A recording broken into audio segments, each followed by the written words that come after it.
গতকাল যে জায়গায় কীর্তন করতে গেছিলাম সে জায়গার পরিবেশটা ছিল অত্যন্ত মনোরম।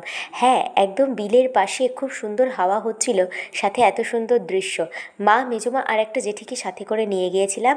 এদিকে আমার কীর্তন শুরু হতে হতে বেশ কিছুটা সন্ধ্যা হয়ে গেছিলো, তাই কীর্তনের সেই জায়গাটা তোমাদেরকে একটু ঘুরে দেখালাম। ভীষণ সুন্দর করে সেই জায়গাটা সাজানো হয়েছিল, আর তারা এইবার প্রথম এই পদাবলী কীর্তন দিচ্ছে। তো যাই হোক, আমি সোজা চলে গেলাম সেই কীর্তনের আসরে, যেখানে রাধা গোবিন্দ ছিলেন। এরপর শুরু হয়ে গেছিল আমার কীর্তন, তার ছোট একটা অংশ শেয়ার করলাম। মানুষের কাছে ধনসম্পদের বৃদ্ধি হবে, আর এই চারটি জায়গায় গিয়ে মানুষ নেশা আসক্ত হয়ে পড়বে। যেহেতু তারা এইবার প্রথম পদাবলী কীর্তন দিচ্ছে, তাই তাদের সময়ের একটু গরমিল হয়ে গিয়েছিল। এই জন্য আমার কীর্তনের মাঝে ব্রেক দিয়ে সন্ধ্যা আরতিটা সেরে নেওয়া হলো।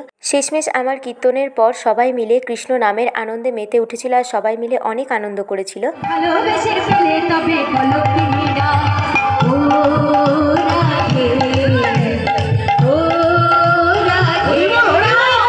সেখানকার মানুষজন আমাকে ভীষণ ভালোবাসা দিয়েছিল, আর দিনটা মোটামুটি আমার ভীষণ ভালোভাবেই কেটেছিল। ভিডিওটা তোমাদের কাছে ভালো লাগলে অবশ্যই একটা লাইক করে পাশে থেকো।